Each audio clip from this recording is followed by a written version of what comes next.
से जुड़े हुए जितने भी टर्मिनोलॉजी होती हैं, यानी शब्दावली होती हैं, उन सभी के बारे में क्लियरली आपको समझा दिया था, है ना।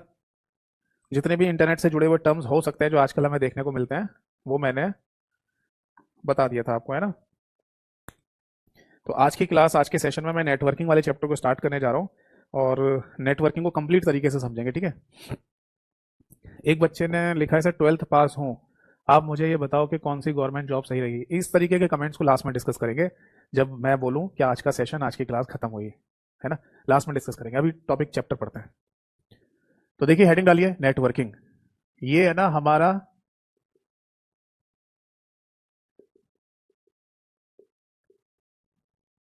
ठीक है, ये हमारा है ना एक ऐसा चैप्टर और है जिसमें थोड़ा सा टाइम लग जाएगा।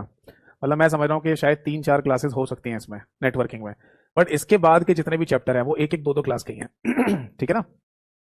तो 3 से 4 क्लासेस नेटवर्किंग में रखेंगे, उसके बाद एक दो क्लास के चैप्टर बचेंगे लास्ट वाले, फिर जल्दी हमारा सिलेबस भी फिनिश हो जाएगा सॉरी। देखो जी, हम बात कर रहे हैं ना यहाँ पर नेटवर्किंग की, तो नेटवर्किंग को शुरू ऐसे ही करेंगे जिस तरीके से ना हमने इंटरनेट को शुरू किया था, है ना, नेटवर्क शब्द से ही। मैं एक बार फिर से रिवाइज कराना चाहूंगा इस चीज को, ठीक है। देखो नेटवर्किंग का मतलब होता है नेटवर्क से, और नेटवर्क शब्द का, जैसे हिंदी में भी नेटवर्क को नेटवर्क ही कहते हैं, बाकी नेटवर्क शब्द का सिंपल सा मीनिंग है दैट इज कनेक्शन। कनेक्शन का मतलब होता है जोड़ना, यानी कि दो कंप्यूटिंग डिवाइसेस को या दो कंप्यूटर को आपस में जोड़ना ही क्या कहलाएगा, नेटवर्क कहलाता है। और ये बात हमें पता होनी चाहिए कि नेटवर्क बनाने के लिए मिनिमम 2 डिवाइसेस की आपको आवश्यकता जरूर पड़ेगी। कम से कम 2 डिवाइस होनी चाहिए, ज्यादा से ज्यादा कितनी भी हो सकती है वो आपके ऊपर डिपेंड करता है कि आप एक नेटवर्क में कितनी डिवाइसेस को कनेक्ट कर रहे हैं। कम से कम 2 होनी चाहिए, ठीक। दूसरी बात, कि आप ये कनेक्शन किस लिए बनाते हैं, तो आंसर है कम्युनिकेशन के लिए, जिसको हिंदी में संचार भी कहा जा सकता है, और टेक्निकल वे में इसको डेटा कम्युनिकेशन भी कहा जाता है, यानी डाटा का स्थानांतरण। यानी आप एक डिवाइस से दूसरे डिवाइस तक डाटा भेजना चाहते हैं, इसलिए आप ये कनेक्शन कर रहे हैं, एक नेटवर्क बना रहे हैं। अगर आप कम्युनिकेशन करना चाहते हैं, संचार करना चाहते हैं, तो इसके लिए आपके पास कोई ना कोई चैनल होना चाहिए, जिसको हिंदी में माध्यम और टेक्निकल वे में डेटा ट्रांसमिशन मीडियम कहा जाता है, यानी कि डाटा स्थानांतरण का माध्यम। तो आप है ना किसी एक माध्यम का इस्तेमाल करेंगे, दो में से कौन कौन से माध्यम हो सकते हैं। या तो आपके पास चैनल होगा वायर, यानी कि तार के थ्रू आप डाटा भेज सकते हैं, या फिर आपके पास माध्यम होगा वायरलेस, यानी कि बिना तार के भी आप डाटा भेज सकते हैं। क्लियर है जी। तो 2 तरीके हैं आपके पास। अब अगर आपके पास कोई वायर यानी कि तार है, तो कौन सी तार हो सकती है, तो सबसे पहला नाम आता है बेटा ऑप्टिकल फाइबर केबल। एक नाम लिखेंगे हम यहाँ पर, ऑप्टिकल फाइबर केबल, जिसको मैंने पहले भी बताया था कि आप चाहें तो फाइबर ऑप्टिक्स भी बोल सकते हैं। फाइबर ऑप्टिक्स हिंदी में भी यही नाम लिखा जाएगा, हिंदी में कोई अलग से नाम नहीं होता इसका। अब ये बात ध्यान रखनी है कि ऑप्टिकल फाइबर केबल में जो हमारा डाटा है वो किस फॉर्म में ट्रेवल करता है, लाइट की फॉर्म में। तो ये पॉइंट यहाँ पर लिख लीजिए लाइट फॉर्म डेटा, हिंदी में ऐसे लिखा जाएगा प्रकाश के रूप में डाटा, प्रकाश के रूप में डाटा। ठीक है जी। अगर डाटा को आप है ना ऑप्टिकल फाइबर केबल के थ्रू ट्रेवल करा रहे हैं, तो लाइट की फॉर्म में, प्रकाश के फॉर्म में ट्रेवल करेगा। और इसी वजह से ये जो ऑप्टिकल फाइबर केबल है, ये सबसे फास्टेस्ट मीडियम कहलाती है, यानी कि डाटा को स्थानांतरित करने का सबसे तेज तरीका या सबसे तेज माध्यम आप यहां पर बोल सकते हैं। समझ में आ गई बात। आपके सामने 4 ऑप्शन दिए जाएं और ये कहा जाए आपसे कि इन चारों में से सबसे तेज किसमें डेटा ट्रैवल करेगा, तो इसमें सही आंसर होगा ऑप्टिकल फाइबर केबल, ठीक है, या फाइबर ऑप्टिक्स। क्यों? क्योंकि लाइट की फॉर्म में डेटा ट्रैवल कर रहा है, और पूरे यूनिवर्स में, पूरे ब्रह्मांड में सबसे तेज लाइट ही तो ट्रैवल करती है। इसके बाद है ना हमारे पास एक और केबल या तार आती है, जिसको ट्विस्टेड पेयर केबल कहते हैं। बेटा ये ध्यान रखना, इन तारों के कोई हिंदी नाम नहीं होते, जैसा अंग्रेजी में लिखा जा रहा है वैसे हिंदी में लिखा जाएगा, इसलिए मैं हिंदी नहीं लिख रहा, कोई दिक्कत नहीं है माफ कीजिएगा, सॉरी। तो ट्विस्टेड पेयर केबल के बारे में मैं आपको बता दूं, ये वही वाली केबल या तार होती है जो आपके कंप्यूटर में इंटरनेट के लिए लगाई जाती है। अगर आप में से किसी ने अपने कंप्यूटर में इंटरनेट की तार लगाई है, तो उसी तार को ट्विस्टेड पेयर केबल के नाम से बोला जाता है। अब ये ध्यान रखना कि इस ट्विस्टेड पेयर केबल में, जैसे ये मान लो तार है, ये पूरे पीछे से तार आ रही है, तो इस तार के मुहाने पर यानी कि माउथ पर एक कनेक्टर लगाया जाता है, और वो कनेक्टर लगाने के बाद, जैसे ये समझ लो ये तार है वायर, और इसके मुहाने पर एक कनेक्टर लगाया जाएगा ऐसे, और फिर इस कनेक्टर को कंप्यूटर में लगाया जाता है। तो उस कनेक्टर का भी बेटा अपना एक नाम होता है जो पूछ लिया जाता है एग्जाम में, जिसे RJ45 कनेक्टर के नाम से बोलते हैं। यहाँ पर आरजे शब्द का मतलब होता है रजिस्टर्ड जैक। मैं यहाँ लिख देता हूँ, आरजे शब्द का मतलब क्या है, रजिस्टर्ड जैक। इसका कोई हिंदी नाम नहीं होता, ठीक है। तो रजिस्टर्ड जैक 45 यानी 45 कनेक्टर का इस्तेमाल किया जाता है इंटरनेट का डाटा कंप्यूटर में देने के लिए, ट्विस्टेड पेयर केबल में। बट एक कनेक्टर और भी होता है, इसका भी नाम लिख लीजिए, दैट इज RJ11 कनेक्टर। ये भी इस्तेमाल में लाया जाता है, बट हमारे कंट्री या हमारे देश में जनरली इंटरनेट के लिए RJ45 कनेक्टर का ही इस्तेमाल करते हैं, बट जैसे अमेरिका जैसे देशों में RJ11 का भी इस्तेमाल किया जाता है। तो दो कनेक्टर हो सकते हैं ट्विस्टेड पेयर केबल के लिए, RJ45 और RJ11। अब इस ट्विस्टेड पेयर केबल में बेटा ये होती तो वैसे एक ही तार है, जैसे ये समझ लो जो मार्कर मेरे हाथ में है ये केबल है, तार है। बट जब इसको खोल के देखेंगे अंदर इसके, तो पता चला कि इसके अंदर भी पतले पतले 8 तार होते हैं। कितने? 8 वायर, 8 तार होते हैं। हो सकता है कि कहीं बहुत ज्यादा डीप में जब ये क्वेश्चन पूछा जाए तो ये भी पूछ लें कि ट्विस्टेड पेयर केबल के अंदर जो तार होते हैं उनके कलर कौन कौन से होते हैं। मतलब एक ही केबल के अंदर जो पतले पतले तार होते हैं उनके कलर भी होते हैं क्या? हाँ, अलग अलग कलर्स भी होते हैं। ये बहुत ज्यादा जब डीप में पूछता है ना क्वेश्चन, तब पूछा जा सकता है, ठीक है ना। समझ गए ना। ये ऊपर का जो आवरण आपको दिखाई दे रहा है, ऊपर का जो कवर आपको दिखाई दे रहा है, ये मान लो एक तार है, एक वायर है। और जब इसको खोलूंगा मैं तो इसके अंदर 8 पतले पतले तार और होंगे। तो उन 8 पतले पतले तारों का रंग होता है, ऐसे लिख सकते हैं, दैट इज ब्राउन। एक कलर होता है, एक तार होती है ब्राउन कलर की, यानी कत्थई जैसे कहा जाता है, ब्राउन कलर। और इसी के साथ है ना एक तार और होती है जो ब्राउन व्हाइट होगी, ब्राउन व्हाइट। मतलब क्या मीनिंग है? मीनिंग आप ऐसे समझ लो कि एक ही तार आपको दिखाई दे रही होगी जिसमें कत्थई कलर भी दिख रहा होता है और सफेद रंग भी दिख रहा होता है, ब्राउन व्हाइट सी दिख रही होती है वो, और एक कलर ब्राउन कलर की होगी, ठीक है ना। तो दो मान लो हमारे पास केबल या तार आ गए, मतलब दो पतले पतले तार आ गए जिनका कलर क्या है, ब्राउन और ब्राउन व्हाइट। ऐसे ही इसके अंदर है ना एक और पतला सा तार होगा जिसका कलर होता है बेटा ब्लू यानी कि नीला, और एक दूसरा ब्लू व्हाइट होगा यानी नीला सफेद। एक तीसरा तार और होता है इसके अंदर, दैट इज ऑरेंज यानी कि नारंगी कलर का, और एक और तार होगा जिसमें ऑरेंज व्हाइट कलर होता है, और एक तार और होगा जिसमें ग्रीन कलर आपको दिखाई दे रहा होगा यानी हरा रंग, और ग्रीन व्हाइट यानी कि हरा सफेद। बताओ बेटा बात समझ में आ गई या नहीं? तो मैं आपको फिर से बता दूं कि ये जो कलर के नाम है ना, ये तारों के रंग के जो नाम है, ये बहुत ज्यादा डीप में अगर क्वेश्चन पूछा गया तब पूछ सकते हैं। अगर याद हो जाए तो ठीक है, नहीं हो जाए तो छोड़ देना, कोई बात नहीं। बस इतना याद रखना कि ट्विस्टेड पेयर केबल में जिस कनेक्टर का हम इस्तेमाल करते हैं वो RJ45 और RJ11 के नाम से जाना जाता है, जिसमें हमारे इंडिया में RJ45 कनेक्टर का ही इस्तेमाल करते हैं, ठीक है। तो टोटल कितने तार हो गए? 8। 1 2 3 4 5 6 7 8, तो टोटल मिला के 8 वायर्स होती है। समझ में आ गई बात? ठीक है। अब इसके बाद एक तार और मैंने आपको बताई थी, और उस तार या वायर का नाम है बेटा कोएक्सियल केबल। उस वायर का नाम होता है कोएक्सियल केबल, यहां लिख देता हूं, कोएक्सियल केबल, ठीक है जी। तो ये कौन सी तार है, ये कौन सी केबल है बेटा? ये वही वाली केबल है जो आपके घर में टीवी के साथ सेटअप बॉक्स लगा हुआ है, उसी सेटअप बॉक्स के साथ आपके घर के ऊपर छत पर कहीं डिश एंटीना लगा होगा जिसको DTH कहा जाता है, डायरेक्ट टू होम, और वहां से एक केबल या तार आपके घर में टीवी के पास रखे हुए सेटअप बॉक्स में लगाई गई होगी, तो वो केबल कहलाती है कोएक्सियल केबल। फिर वो एक अलग बात है कि सेटअप बॉक्स से एक केबल आपके टीवी में भी लगाई गई होगी, वो केबल आपकी फिर HDMI केबल कहलाती है, high definition multimedia interface cable, ठीक है। तो कोएक्सियल केबल बेसिकली टीवी वगैरह का जो कम्युनिकेशन होता है उसमें इस्तेमाल में लाई जाती है। तो टोटल मिला के ना हमारे पास 3 तरीके की वायर हैं डाटा कम्युनिकेशन के लिए, डाटा के स्थानांतरण के लिए। एक हो गया ऑप्टिकल फाइबर केबल, एक ट्विस्टेड पेयर केबल, और तीसरा कोएक्सियल केबल। नोट कर लीजिए, कोई डाउट है तो पूछिए।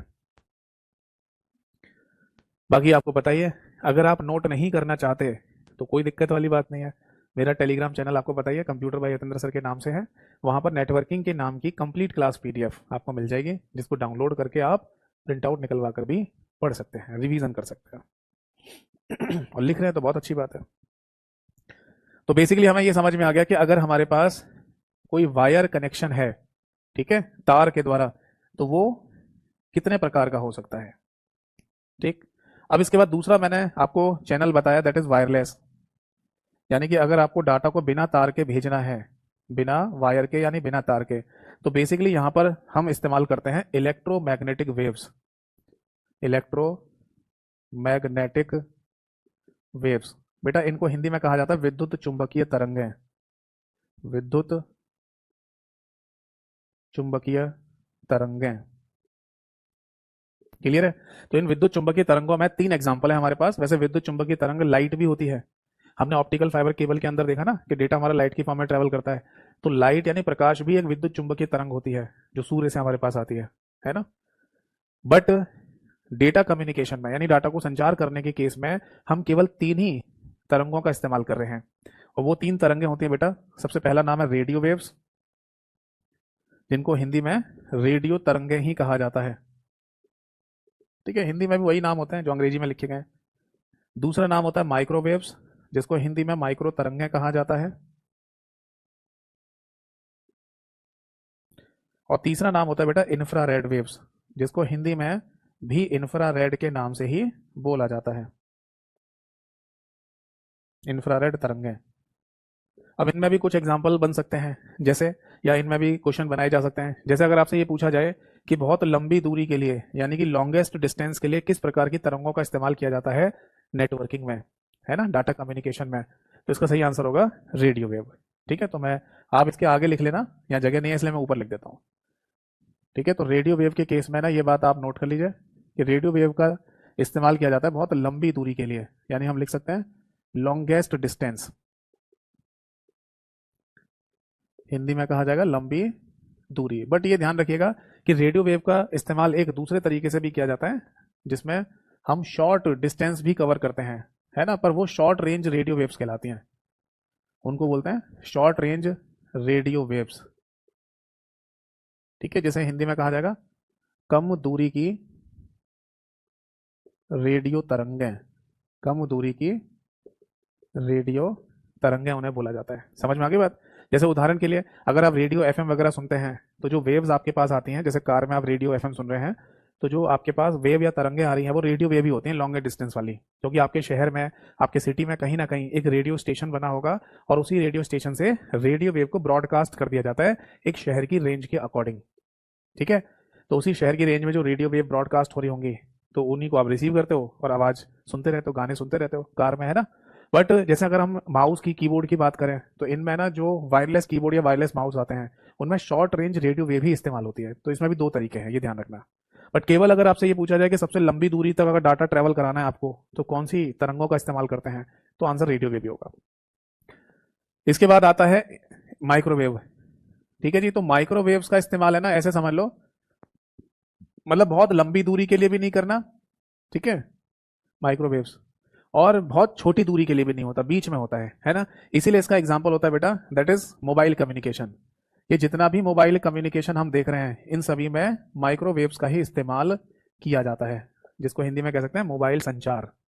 जैसे हम अपने मोबाइल फ़ोन में सिम लगा लेते हैं, और उस सिम के थ्रू कॉल भी करते हैं और इंटरनेट वगैरह भी यूज़ कर लेते हैं, तो हमारे मोबाइल फ़ोन में जो सिम लगी हुई है, उसके पास सिग्नल कहाँ से आ रहे हैं और कहाँ जा रहे हैं, तो पता चला कि हमारे नज़दीक में एक टावर होगा, मोबाइल फ़ोन टावर, और उसी मोबाइल फ़ोन टावर से हमारे पास सिग्नल्स आ रहे हैं, या हम उस मोबाइल फ़ोन को, मतलब टावर को सिग्नल भेज रहे हैं। तो ये जो सिग्नल आ रहे हैं जा रहे हैं, ये माइक्रोवेव्स होती है, माइक्रो तरंगें कहलाती हैं। ठीक है, इसके बाद है ना आता है इंफ्रारेड। तो इंफ्रारेड के बारे में लिख लो शॉर्टेस्ट डिस्टेंस। इसको आप ऐसे लिख लो कि अगर कम से कम दूरी है, बहुत कम दूरी है, तो आप इंफ्रारेड का इस्तेमाल करेंगे। तो अगला पॉइंट लिख लीजिए, इंफ्रारेड वेव्स। ठीक है, तो हम यहां लिख देंगे shortest distance, shortest distance, Hindi में कहा जाएगा बहुत कम दूरी, बहुत कम दूरी के लिए अगर आपको डाटा स्थानांतरित करना है, डाटा को ट्रेवल कराना है, डाटा को भेजना है, तो हम यहाँ पर इंफ्रारेड का इस्तेमाल करते हैं। ठीक है, जैसे इंफ्रारेड का एग्जाम्पल क्या हो सकता है, एग्जाम्पल है जैसे कि टीवी या एसी का रिमोट कंट्रोल, टीवी का या एसी का रिमोट कंट्रोल। आप जब कभी भी है ना टीवी या एसी का रिमोट कंट्रोल से बटन दबाते हैं, तो आपके टीवी या एसी में जो सेंसर्स लगे होते हैं, वो एक पर्टिकुलर फ्रीक्वेंसी की इंफ्रारेड वेव को रिसीव करते हैं, यानी सेंस करते हैं, और वो फंक्शन फिर काम कर जाता है। क्योंकि देखो हर बटन जो दे रखा है, उसमें हर बटन की अलग अलग फ्रीक्वेंसी होती है इंफ्रारेड की। यानी आपने अगर पावर का बटन दबाया है, तो पावर के बटन की अलग फ्रीक्वेंसी होगी, तो टीवी या एसी में लगे हुए सेंसर्स वो पावर को ऑन या पावर को ऑफ कर देंगे। ये फंक्शन ऐसे काम कर जाता है।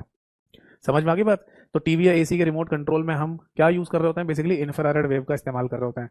खैर पता है और भी जगह यूज किया जाता है इंफ्रारेड, जैसे ना, जैसे पहले ना मोबाइल फोन में या मोबाइल फोन के थ्रू है ना इंटरनेट चलाने के लिए भी इंफ्रारेड का ऑप्शन आया था। नोकिया के जब पहले फ़ोन आया करते थे, तो नोकिया का 3310 या ऐसे कोई मॉडल था, उसमें हमने ये चीज़ देखी थी कि आप उस फ़ोन में इंफ्रारेड को ऑन करके मोबाइल फ़ोन का जो डाटा है, इंटरनेट डाटा है, वो आप कंप्यूटर में कनेक्ट कर सकते थे, या मोबाइल फ़ोन का इंटरनेट आप कंप्यूटर में कनेक्ट कर सकते थे, मतलब लैपटॉप वगैरह में। समझ में आ रहा है? तो वो इंफ्रारेड के थ्रू कनेक्ट हो जाता था। समझ में आ गई बात? तो आई होप सो है ना, ये बात आपको समझ में आ चुकी होगी कि अगर हम कोई नेटवर्क बना रहे हैं तो उस नेटवर्क में हमें बेसिकली डाटा को स्थानांतरित ही करना होता है, डाटा को ट्रैवल कराना होता है, ट्रांसफर करना होता है। बट इसके लिए भी माध्यम की आवश्यकता पड़ती है, जिसमें वायर और वायरलेस दोनों तरीके के माध्यम का इस्तेमाल कर लेते हैं। ठीक है, यहाँ तक कोई डाउट है तो पूछिए। बाकी अगली बात ये आती है कि जैसे मान लो हमने एक घर, कोई घर है या कोई बिल्डिंग है, इसके अंदर मान लो हमने कोई नेटवर्क बना लिया है कंप्यूटर्स को जोड़ के।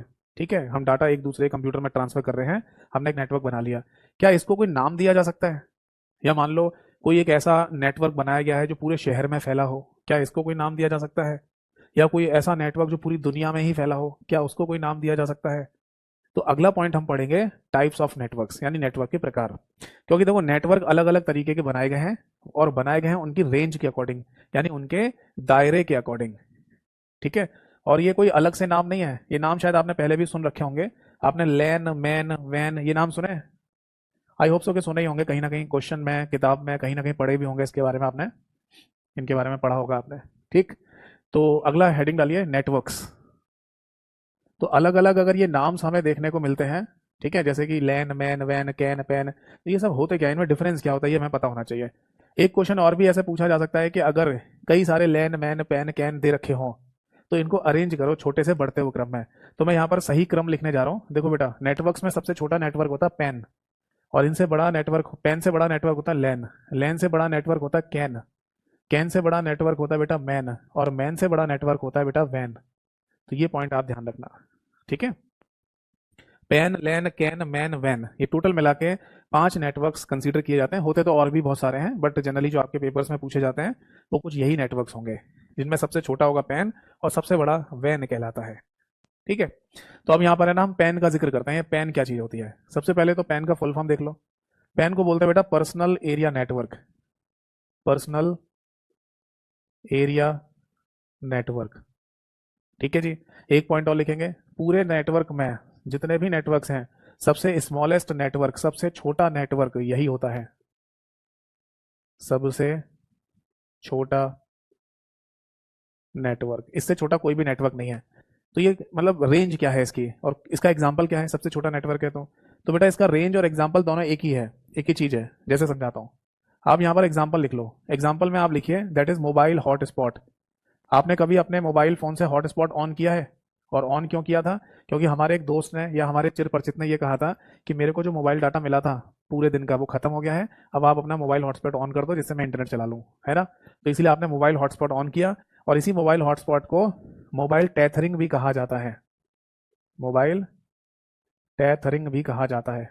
ठीक है जी, इसके थ्रू क्या होगा कि आप अपने मोबाइल फोन में हॉटस्पॉट ऑन कर लेंगे, तो अब आपके फोन का जो डाटा है ना, या इंटरनेट कनेक्शन, वो आपके दोस्त के फोन में भी जाना शुरू हो जाएगा। ठीक है ना?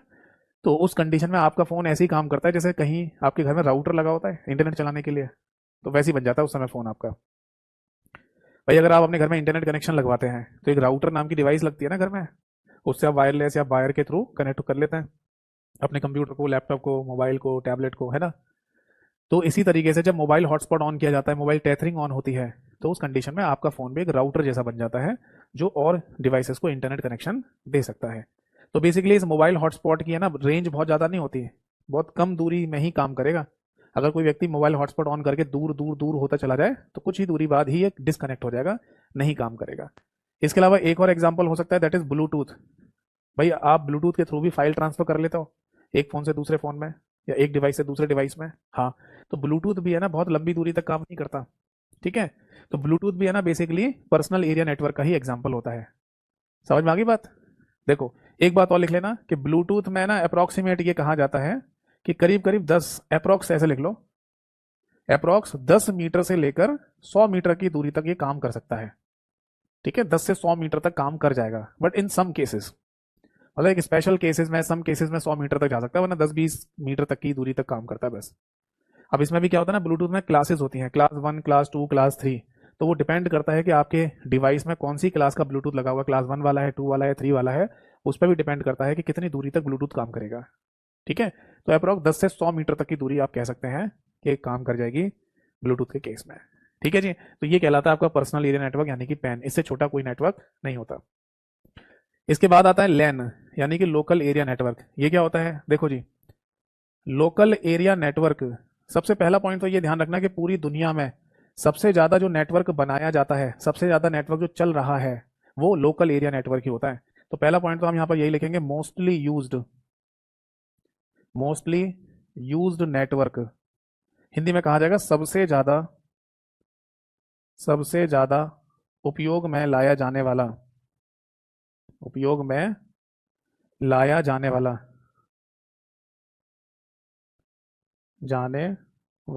ये नेटवर्क कौन सा है, इसी को हम है ना लोकल एरिया नेटवर्क यानी लैन के नाम से बोल देंगे। पर लोकल एरिया नेटवर्क को लोकल एरिया नेटवर्क कहने का मीनिंग क्या है, तो ये बात पता चलेगी इसकी रेंज यानी कि दायरे से।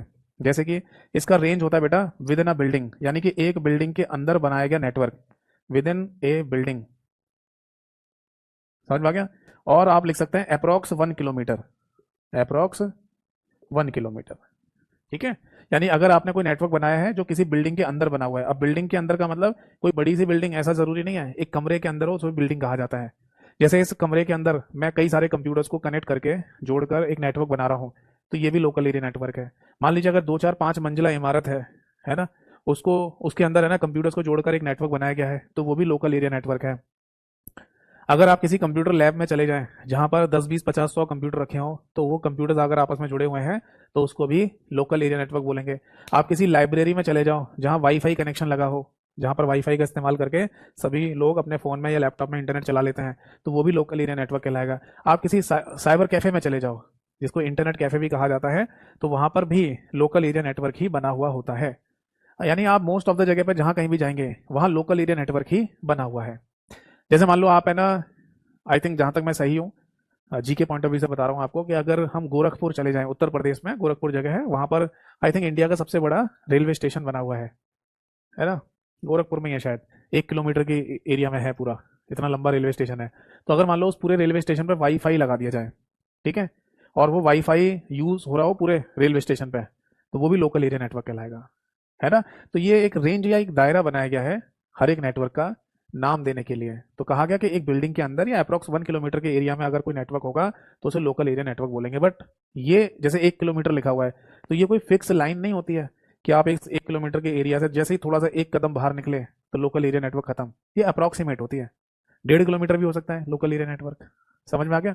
तो एक अप्रोक्सीमेट रेंज है ना, ऐसे लिखकर बताई जाती है। अब लोकल एरिया नेटवर्क चूंकि सबसे ज्यादा बनाया जाता है, सबसे ज्यादा हमें देखने को मिलता है, तो इसके कुछ और भी पॉइंट हो सकते हैं, इसको और भी कई तरीके से समझा जा सकता है। जैसे आप नीचे लिखना, मैं जगह नहीं है तो ऊपर लिख रहा हूं। देखिए लोकल एरिया नेटवर्क को ना 2 तरीके से बनाया जा सकता है, या तो हम इसको प्राइवेट तरीके से बना दें, जिसको प्राइवेट लोकल एरिया नेटवर्क कहा जाएगा। क्या मीनिंग है इस बात का, इसका मतलब यह है कि अगर इस हॉल के अंदर जहां पर इस समय मैं अभी क्लास ले रहा हूं, इसमें मान लो 10 कंप्यूटर को आपस में एक दूसरे से कनेक्ट कर दिया जाए, और ये 10 के 10 कंप्यूटर आपस में एक दूसरे को डाटा भी ट्रांसफर कर रहे हो, है ना। बट ये 10 के 10 कंप्यूटर आउटसाइड वर्ल्ड में यानी कहीं पर भी किसी को डाटा या मैसेज नहीं भेज सकते हैं, और ना ही आउटसाइड वर्ल्ड से कोई डाटा या मैसेज इन कंप्यूटर में आ सकता। कहने का मतलब यहीं के यहीं आपस में एक दूसरे को डाटा भेज रहे हैं, तो इसको हम प्राइवेट लैन या फिर हम इसको पर्सनल लैन के नाम से भी बोल सकते हैं।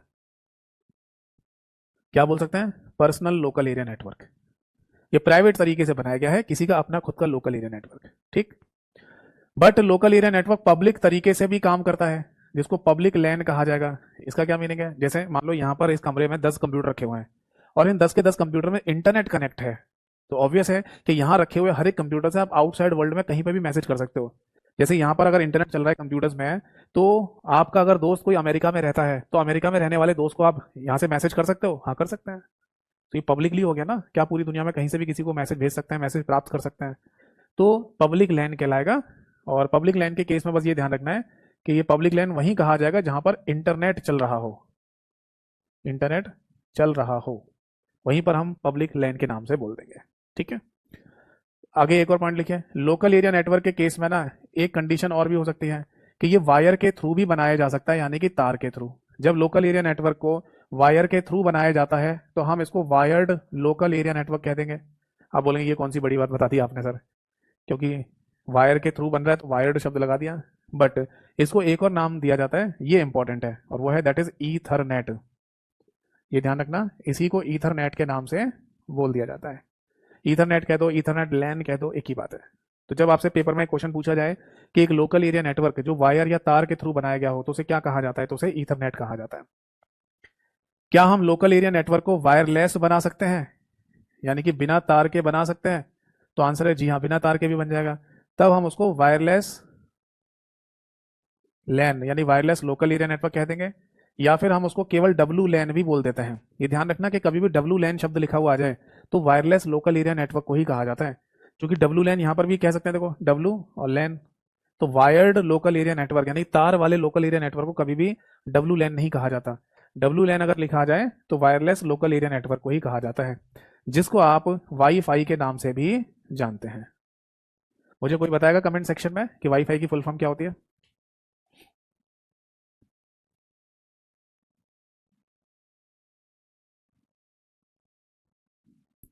इज एनीबडी नोज वाईफाई की फुल फॉर्म क्या है? तो अगर आप कहीं पर ऐसा बोल रहे हैं ना कि यहाँ पर वाईफाई लगा हुआ है, वाईफाई चल रहा है, तो इसका सिंपल सा मतलब है कि वो वायरलेस लोकल एरिया नेटवर्क ही होता है। वाईफाई की फुल फॉर्म होती है बेटा वायरलेस फिडेलिटी। ठीक है, एक तरीके से ऐसे समझ सकते हैं कि वायरलेस सर्विस, यानी आपको बिना तार के अगर कोई सर्विस मिल रही है तो उसे वायरलेस फिडेलिटी कहा जाता है। तो वाईफाई वायरलेस फिडेलिटी में वाई यहाँ से और फाई वहाँ से इस्तेमाल किया गया है। बिल्कुल, संग्राम जी ने सबसे पहले आंसर दिया है, बिल्कुल सही आंसर है वायरलेस फिडेलिटी। तो ये बात ध्यान रखना कि अगर हम लोकल एरिया नेटवर्क की बात कर रहे हैं और उसे बिना तार के बनाया गया होगा तो उसे वाईफाई के नाम से भी आप बोल सकते हैं। समझ में आ गई सभी को बात? चलिए, अब इसके बाद हम जिक्र करेंगे एक और नेटवर्क की जिसे कैन कहा जाता है। ये क्या चीज़ है, समझते हैं इस बात को। देखो, अगला नाम लिखिए, दैट इज कैन। कैन का फुल फॉर्म होता है campus area network. Campus area network. But बेटा एक बात ध्यान रखिएगा कि कैन की फुल फॉर्म है ना एक और भी मिल सकती है, जिसको कंट्रोलर एरिया नेटवर्क कहा जाता है। बट कंट्रोलर एरिया नेटवर्क अलग है, कैंपस एरिया नेटवर्क अलग है। अच्छा, क्या हम यहाँ पर कैन की फुल फॉर्म या कैन को यहाँ पर कंट्रोलर एरिया नेटवर्क बोल सकते हैं अगर हमें यही क्रम लगाना हो? तो नहीं, वो अलग होता है। समझ में आई बात? यानी अगर आपको कंट्रोलर एरिया नेटवर्क शब्द इस्तेमाल करना है, बोलना है, कैन बोलना है, वो एक अलग चीज़ है। समझा देता हूँ क्या होता है वो। जैसे आपने फुली ऑटोमेटिक गाड़ियाँ देखी हैं, कार, जैसे कोई ऑडी देखी हो आपने, मसराती देखी हो आपने, या टेस्ला की गाड़ियाँ आपने देखी होंगी, है ना? ये फुली ऑटोमेटिक गाड़ियाँ होती हैं, हर चीज़ ऑटोमेटिक तरीके से काम कर रही होती है।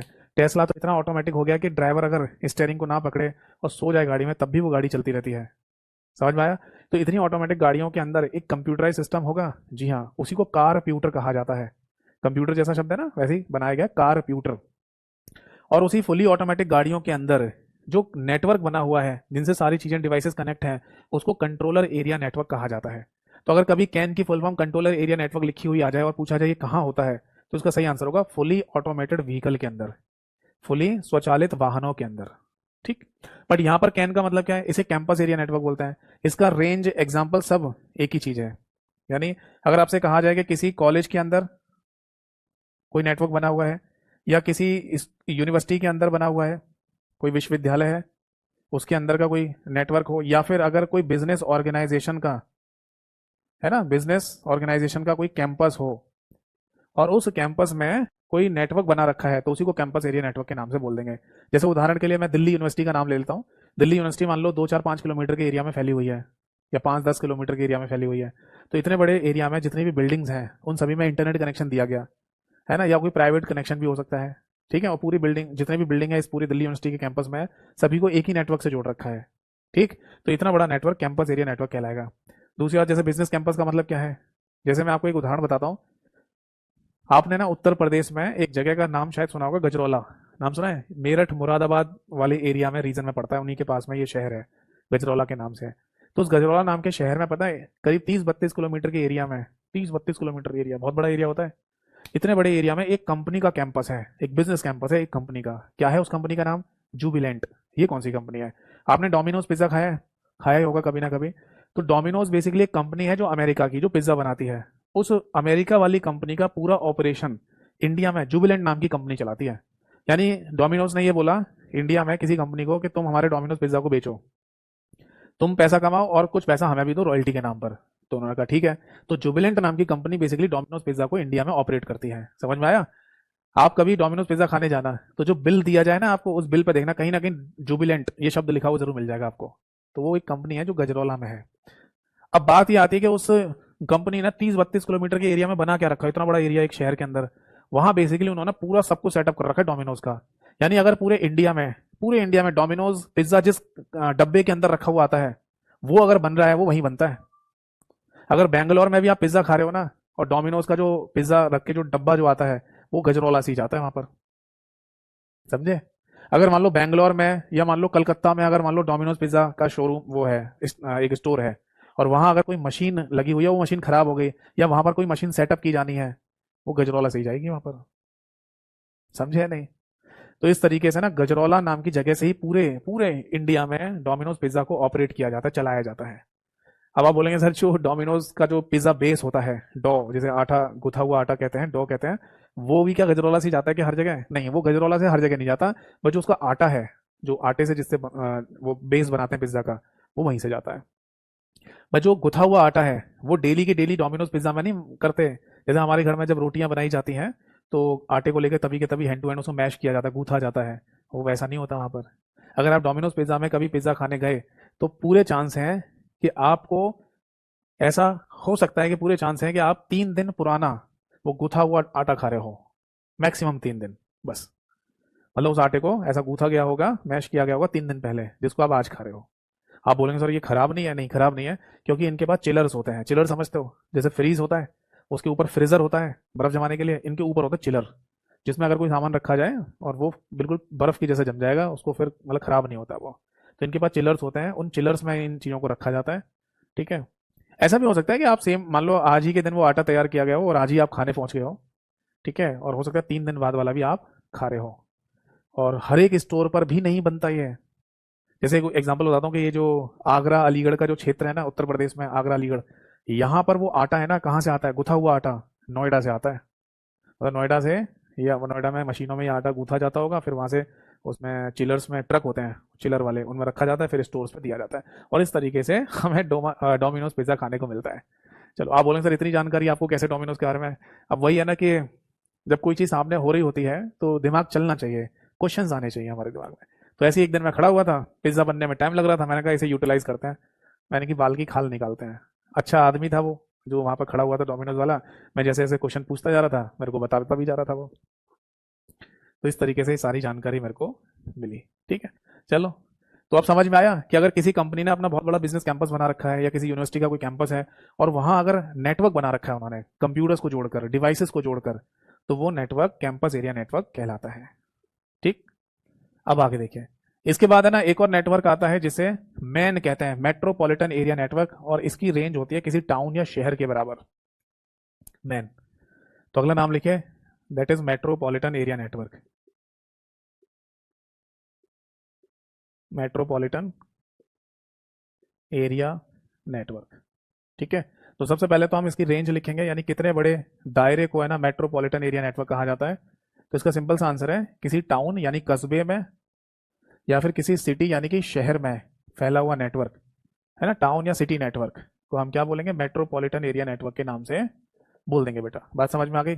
अब सुनो, इसका एग्जाम्पल क्या हो सकता है, तो मैं आपको इसके दो एग्जाम्पल बताता हूँ। एक वायर वाला भी, यानी कि एक ऐसा नेटवर्क जो पूरे शहर में तार के थ्रू बनाया गया है, और एक वायरलेस बता देता हूँ, यानी कि बिना तार के पूरे शहर में नेटवर्क बनाया गया है। देखो, वायर की अगर हम बात करेंगे तो उसका एग्जाम्पल होता है बेटा, that is landline connection. Landline connection, जी हाँ बिल्कुल आप सही समझे। हम बात कर रहे हैं बीएसएनएल की, यानी कि भारत संचार निगम लिमिटेड की। आपको याद है ना, अब तो खैर कोई यूज नहीं करता। विशाल जी ने लिखा है सर आपने पिज्जा वाले की क्लास ले ली। क्लास नहीं ली, मतलब मैं इंक्वायरी करता गया, पूछता गया, और वो बताता गया। तो तब मुझे पता चला कि ये चल कैसे रहा है बेसिकली, और इससे है ना एक एग्जाम्पल भी सेट हो गया हम जो पढ़ रहे हो, तो अच्छी बात है। तो देखो लैंडलाइन कनेक्शन कैसे कैसे हम इसको है ना मेट्रोपॉलिटन एरिया नेटवर्क बोलेंगे। आपको याद है बीएसएनएल वालों के जो लैंडलाइन फोन आते थे पहले, चलते थे, अब तो खैर किसी ऑफिस वगैरह में रखा हुआ मिल जाए, वरना कोई यूज नहीं करता। आम आदमी तो नहीं यूज कर रहा जब से स्मार्टफोन और इंटरनेट का जमाना आया है। तो वो लैंडलाइन फोन कैसे ऑपरेट करते थे? बीएसएनएल का हर शहर में एक टेलीफोन एक्सचेंज होता था, और उस टेलीफोन एक्सचेंज से जमीन के अंदर अंदर अंडरग्राउंड है ना तार डाले जाते थे, बिजली वो उसके टेलीफोन वाले। फिर उन तारों को बाहर निकाला जाता था जमीन के ऊपर, एक बड़े बड़े बॉक्स टाइप के होते थे, उनसे कनेक्ट कर देते थे, और फिर वहां से तारों को ले जाया जाता था खंभों खंभों पर होकर आपके घरों तक। और इस तरीके से पूरे शहर में इतना बड़ा टेलीफोन नेटवर्क काम करता था। तो अगर पूरे शहर में टेलीफोन नेटवर्क मतलब टेलीफोन घर में रखे हुए हैं जिनको आपस में जोड़ दिया गया है, तो ये भी तो नेटवर्क हो गया। तो ये कहलाएगा that is metropolitan area network, जो तार से बना था। अगर हम वायरलेस की बात करें बिना तार की, तो इसका एग्जांपल होता है बेटा रेडियो एफएम। रेडियो एफएम ये क्या है? देखो आप है ना अपनी गाड़ी लेके जा रहे हो, दिल्ली एनसीआर में घूम रहे थे, तो वहां पर आपने 93.5 रेड एफएम की फ्रीक्वेंसी मैच की, जैसी सेट किया और आवाज आना गाना आना शुरू हो गया, यानी आवाज सुन रहे हैं, गाने सुन रहे हैं आप। बट आप अपनी गाड़ी को लेकर अगर चंडीगढ़ की तरफ निकल जाएं, है, तो वहां पर भी 93.5 रेड एफएम चल रहा होता है, बट वहां पर जो आरजे यानी रेडियो जॉकी होता है, वो आवाज सुना रहा होता है पंजाबी वाली, या पंजाबी के ज्यादा गाने सुना रहा होता है। ऐसा क्यों? ऐसा इसलिए कि 93.5 रेड एफएम बेसिकली एफएम की एक कंपनी है, जो दिल्ली एनसीआर में भी चलती है और चंडीगढ़ में भी चलती है। और इन्होंने दिल्ली में भी अपना बेस स्टेशन बना रखा है और चंडीगढ़ में भी बेस स्टेशन बना रखा है। तो वो एक शहर की रेंज के अकॉर्डिंग बना हुआ है बस। ऐसा नहीं है कि 93.5 रेड एफएम आप सुन रहे हैं चंडीगढ़ में तो वो दिल्ली वाला कैच कर रहा हो, ऐसा नहीं है, वो वहीं का कैच कर रहा होता है। तो वायरलेस नेटवर्क में रेडियो एफएम आप यहाँ पर एग्जाम्पल दे सकते हैं। इसके बाद आता है एक और नेटवर्क का नाम जिसे वैन कहा जाता है, यानी कि वाइड एरिया नेटवर्क। देखो बेटा, वाइड एरिया नेटवर्क यानी कि वैन, ये सबसे बड़ा नेटवर्क है। वाइड एरिया नेटवर्क, क्या इससे बड़ा कोई नेटवर्क हो सकता है? नहीं। इसकी रेंज या दायरे की अगर हम बात करें तो इसका एग्जाम्पल से ही हम समझ जाएंगे कि ये कितना बड़ा है। पहले आप इसको ये लिख लो, बिगेस्ट नेटवर्क, यानी कि सबसे बड़ा नेटवर्क। जैसे कि पर्सनल एरिया नेटवर्क सबसे छोटा होता है, तो ये सबसे बड़ा नेटवर्क होता है। अब इसका एग्जाम्पल लिख लो, चाहे उसे रेंज कह दो, एक ही बात है, और आंसर है इंटरनेट। इंटरनेट पूरी दुनिया में फैला हुआ है, जी हाँ। तो इंटरनेट बेसिकली एक एग्जाम्पल है वाइड एरिया नेटवर्क का। समझ में आ गई बात? तो वाइड एरिया नेटवर्क की एक डेफिनेशन या परिभाषा भी दी जाती है, वो आप यहां लिख लीजिए। इसको बोला जाता है geographically, geographically collection of lens. ठीक है, हिंदी में कहा जाएगा लोकल एरिया नेटवर्कों का, ऐसे लिख लो, लैन नेटवर्कों का भौगोलिक समूह। भौगोलिक समूह को क्या कहा जाता है? इसको ही है ना इसको ही वैन कहा जाता है, यानी कि वाइड एरिया नेटवर्क कहा जाता है। अब वैन की डेफिनेशन में लैन क्यों लिखा है भाई, ये मैं आपको समझा देता हूँ। देखो पूरी दुनिया में मैंने बताया सबसे ज्यादा जो नेटवर्क बनाया जाता है वो कौन सा होता है? लैन ही तो होता है। हमारे घर में कौन सा नेटवर्क है अगर इंटरनेट चल रहा है? तो लैन। हमारे पड़ोस में अगर इंटरनेट कनेक्शन है तो उनके घर में कौन सा नेटवर्क है? लैन। हमसे 2 4 5 किलोमीटर की दूरी पर हमारा रिश्तेदार रहता है, उसके घर में इंटरनेट कनेक्शन है, तो कौन सा नेटवर्क है? लैन। हम दिल्ली में हैं, हमारा एक दोस्त बैंगलोर में रहता है, उसके घर पे भी इंटरनेट कनेक्शन है, उसके घर में कौन सा नेटवर्क है? लैन। हमारा एक दोस्त अमेरिका में भी रहता है, उसके घर पे भी इंटरनेट कनेक्शन है, तो वहां पर कौन सा नेटवर्क है? लैन। तो पूरी दुनिया में सब जगह ज्यादातर लैन ही तो है। तो इन सभी लैन लैन लैन लैन लैन इनको मिला दिया जाए तो क्या बन जाएगा? वैन बन जाता है। समझ में आई बात? तो वैन की जो डेफिनेशन है वो ऐसी बोली जाती है, जियोग्राफिकली कलेक्शन ऑफ लैन, यानी कि लोकल एरिया नेटवर्कों का भौगोलिक समूह। और एग्जाम्पल खुद इंटरनेट है। समझ में आ गई बात? यानी इंटरनेट ने पूरी दुनिया को एक दूसरे से कनेक्ट किया हुआ है। ठीक है, तो ये एक एग्जाम्पल है वाइड एरिया नेटवर्क का। बताओ जी, बात समझ में आ गया? नहीं? तो फाइनली हमें ये समझ में आ गया कि अगर हम पर्सनल एरिया नेटवर्क की बात करें तो ये सबसे छोटे नेटवर्क होते हैं, और वाइड एरिया नेटवर्क की बात करें तो ये सबसे बड़े नेटवर्क हैं। ये सबसे बड़ा नेटवर्क है क्योंकि एक ही नेटवर्क है वो। चलिए, तो यहाँ तक है ना, आप सभी लोगों को ये कहानी समझ में आ गई होगी। अब कोई डाउट है तो पूछो। अब है ना, मैं आपको एक अलग से और नेटवर्क के बारे में बताने जा रहा हूँ, ठीक है, जो इस सीक्वेंस में नहीं रखा जाता। आप बोलें कि सर ये जो अभी 5 नेटवर्क का आपने सीक्वेंस लिखा था, इसमें ये कहाँ से कहाँ पर फिट किया जाएगा जो मैं अभी बताने जा रहा हूँ? तो वो उसे फिट नहीं करते हैं, वो 5 अलग हैं, ये अलग चीज़ है। हेडिंग डालिए, दैट इज वीपीएन। वीपीएन नाम सुना है आपने? इसको वर्चुअल प्राइवेट नेटवर्क के नाम से बोला जाता है।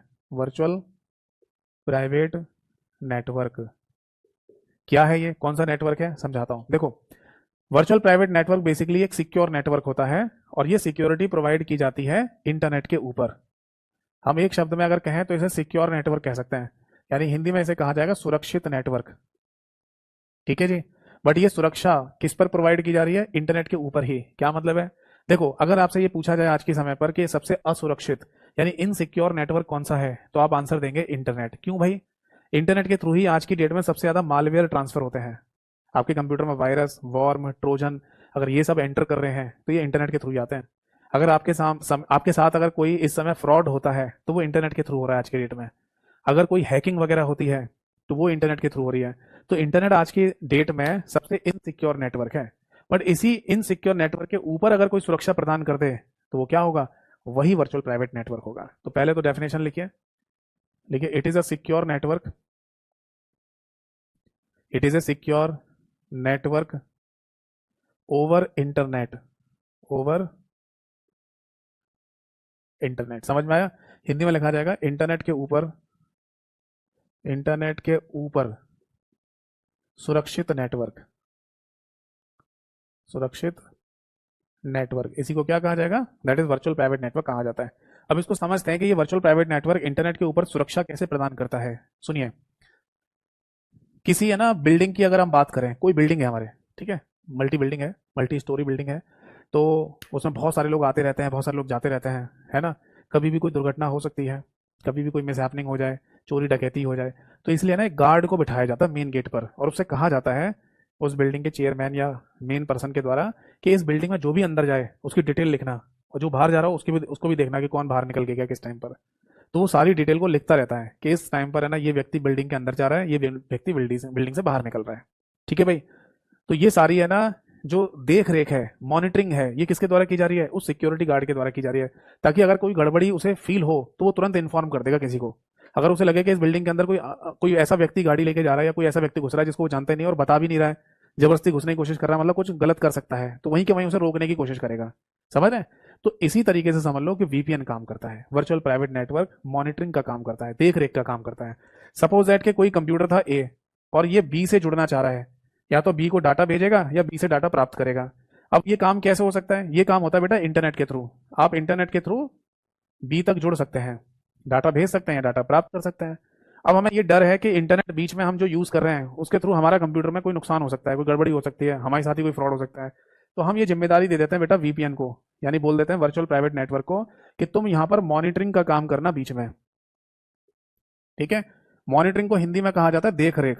उससे ये कहा जाता है कि तुम ये देख रेख करना कि हम जिससे कनेक्ट हो रहे हैं वो ठीक है या नहीं। दूसरी बात, अगर वहां से कोई डेटा आ रहा है तो उसे भी चेक करना कि वो सही है या नहीं। तो अब पहले तो ये होगा, देखो जैसे ही है ना हम यानी ए बी से कनेक्ट होने जाएगा तो ये रिक्वेस्ट सबसे पहले वीपीएन के पास जाएगी, वर्चुअल प्राइवेट नेटवर्क के पास। फिर वर्चुअल प्राइवेट नेटवर्क इंटरनेट का यूज करते हुए आपकी रिक्वेस्ट को वीपीएन तक भेजेगा और वीपीएन से आपको कनेक्ट कर देगा। अब सपोज दैट के, ओ माफ कीजिएगा मैंने वीपीएन शब्द बोल दिया, ध्यान माफ कीजिएगा, मैं फिर से बोल देता हूँ। ए को है ना, ए अगर बी से कनेक्ट होना चाहता है तो पहले वीपीएन के थ्रू कनेक्ट, वीपीएन से कनेक्ट होगा, फिर इंटरनेट के थ्रू बी से कनेक्ट किया जाएगा। किसको, ए को। अब ए बी के साथ डायरेक्टली कनेक्ट नहीं हो रहा है, वीपीएन के थ्रू, इंटरनेट के थ्रू कनेक्ट हो रहा है। अब बी से मान लीजिए कोई डाटा है ना ए की तरफ आना है, तो इंटरनेट का इस्तेमाल करते हुए ये डाटा पहले वीपीएन को दिखाया जाएगा, और वीपीएन अगर जज कर ले कि ये सब कुछ ठीक है तभी वो ए को डाटा भेजेगा। और अगर वीपीएन को लगता है कि ये डाटा ठीक नहीं है तो ए को डाटा नहीं मिलेगा, और बोल भी दिया जाएगा, बता भी दिया जाएगा कि जिस कंप्यूटर से आप जुड़ने की कोशिश कर रहे हैं वो ऑथराइज नहीं है, कोई प्रॉब्लम है उसमें, आपका कंप्यूटर खराब हो सकता है, आपके साथ फ्रॉड हो सकता है। समझ में आ रही है? तो इस तरीके की सिक्योरिटी प्रोवाइड करता है वीपीएन, वर्चुअल प्राइवेट नेटवर्क। ठीक है, तो ये है ना फायदा मिल जाता है हमें वीपीएन यूज करने का। बट ये भी ध्यान रखिए कि अगर आप कोई वीपीएन इस्तेमाल करते हैं, है ना, तो वो ट्रस्टेड वीपीएन होना चाहिए, जिसका सब्सक्रिप्शन वगैरह आपने ले रखा हो, जो दुनिया में कुछ फेमस वीपीएन है उनका यूज होना चाहिए। ऐसा नहीं कि किसी भी वीपीएन का इस्तेमाल कर रहे हैं, फ्री का वीपीएन इस्तेमाल कर रहे हो आप, तो ऐसा हो सकता है कि फ्री का वीपीएन अगर आप यूज कर रहे हैं तो वो वही आपका कोई डाटा चुरा रहा हो, आपके साथ कुछ गड़बड़ी कर दे। ये उसी तरीके से समझ लो जैसे किसी सिक्योरिटी गार्ड के लिए हमने आवेदन किया था, हमने मतलब एक नोटिफिकेशन डाला कि सिक्योरिटी गार्ड की जरूरत है। अब एक आदमी आया और उसने बोला कि सिक्योरिटी गार्ड रख लो सर मेरे को। हमने कहा ठीक है रख लेंगे, क्या सैलरी लोगे? उसने कहा सर कोई सैलरी नहीं चाहिए मुझे, आप बस मुझे सिक्योरिटी गार्ड पे रख लो, मैं बस रहना चाहता हूँ यहाँ पर, देख रेख करता रहूंगा, मेरे को कोई पैसा नहीं चाहिए। तो वो बिल्डिंग का जो ओनर या हम जो है वो क्या सोचेंगे, या बढ़िया बंदा भी कोई पैसे वैसे नहीं ले रहा और देख रेख भी करता रहेगा। अब पता चला कि कुछ दिनों बाद ही बिल्डिंग में चोरी होती है, और उस चोरी में ये पता चला इन्वेस्टिगेशन में कि जो बिल्डिंग में गार्ड था उसी का हाथ था। तो ऐसा हो सकता है ना। तो इस तरीके से आप समझ लो कि अगर आप किसी को जिम्मेदारी दे रहे हैं तो वो ट्रस्टेड भी तो होना चाहिए। अगर वो ट्रस्टेड नहीं है तो वही आपका डाटा चुरा रहा हो, ऐसा भी हो सकता है। ठीक है, जैसे नर्ड वीपीएन करके एक सर्विस है, उसका आप इस्तेमाल कर सकते हैं। एंटीवायरस कंपनियां जो होती हैं वो भी वीपीएन सर्विस प्रोवाइड करती हैं, वर्चुअल प्राइवेट नेटवर्क। जैसे नॉर्टन एक एंटीवायरस है, उसका भी वीपीएन सर्विस है। ठीक है, सैमसंग का अपना खुद का वीपीएन है, एप्पल का अपना खुद वीपीएन है। ये वीपीएन तब ज़्यादा इस्तेमाल करना चाहिए आपको जैसे आप अपना किसी फ़ोन या कंप्यूटर को किसी दूसरे देश में लेके जा रहे हो और वहाँ पब्लिक वाईफाई से आप इंटरनेट चला रहे हो, या अपने ही देश में किसी ऐसे वाईफाई से कनेक्ट हो जाओ आप जो पब्लिक वाईफाई है जिसको सब यूज कर रहे हो, तो उस पब्लिक वाईफाई को हैकर्स हैक करके आपका कंप्यूटर में भी एंटर कर जाएगा। तो उस समय वीपीएन हेल्पफुल रहता है। अब एक पॉइंट और लिखेंगे, वीपीएन की बेसिकली है ना एक सर्विस भी होती है, ये ध्यान रखना। वीपीएन के द्वारा एक सर्विस यानी कि एक सेवा भी प्रदान की जाती है। ये तो सिक्योरिटी है ही, और वो सेवा कही जाती है प्रॉक्सी सर्विस, PROXY सर्विस। और ये प्रॉक्सी सर्विस जिस सिस्टम के द्वारा प्रोवाइड की जाती है उसको प्रॉक्सी सर्वर कहते हैं। ठीक है, तो प्रॉक्सी सर्विस लिखा आ जाए, प्रॉक्सी सर्वर लिखा आ जाए, समझ जाना कि वीपीएन की ही बात चल रही है। क्या मीनिंग है इस प्रॉक्सी सर्विस की, क्या मीनिंग है इसका, और इसका कोई हिंदी नाम है? नहीं, कोई हिंदी नाम नहीं है इसका। समझाता हूं इसका मीनिंग क्या है। प्रॉक्सी सर्विस का मतलब होता है बेसिकली आपकी आइडेंटिफिकेशन को छुपाना, आपकी पहचान को छुपाना। नहीं समझे? अगर आप वीपीएन का इस्तेमाल करते हैं, ठीक, और आप इंटरनेट चला रहे हैं इंडिया में, और इंटरनेट चलाते हुए आपने मान लो फेसबुक की वेबसाइट खोली, ठीक है, तो वीपीएन की प्रॉक्सी सर्विस के थ्रू आप अपने आईपी एड्रेस को भी चेंज कर सकते हैं। समझ में आया? नहीं समझ में आया? समझाता हूँ। जैसे आप है ना फोन चलाते हो तो आपके फोन में फोन नंबर होता है ना, आपका सिम जो होता है उसकी वजह से फोन नंबर मिलता है। तो अगर किसी दूसरे व्यक्ति को आप फोन जब करते हैं तो उस व्यक्ति के पास आपका फोन नंबर चला जाता है, और उस फोन नंबर से वो पहचान लेता है कि आप ही कॉल कर रहे हो। अगर नहीं पहचान पाएगा तो उस नंबर को पता करवा लेगा कि किस आदमी के नाम पर रजिस्टर्ड है ये नंबर, है ना। तो इससे आपकी आइडेंटिफिकेशन पता चल जाती है। तो उसी तरीके से जब आप इंटरनेट चला रहे होते हैं तो एक आईपी एड्रेस के थ्रू भी आपकी आइडेंटिफिकेशन पता चल सकती है।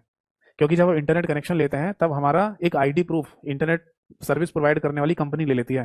जैसे जियो या एयरटेल हमसे बोलेगी कि आप अपना एक आईडी प्रूफ दो, आधार कार्ड दो या कोई वोटर आईडी कार्ड दो या ड्राइविंग लाइसेंस दे दो आइडेंटिफिकेशन के लिए। हम उसे दे देते हैं फोटो कॉपी करके, तब वो इंटरनेट कनेक्शन हमें देते हैं, है ना।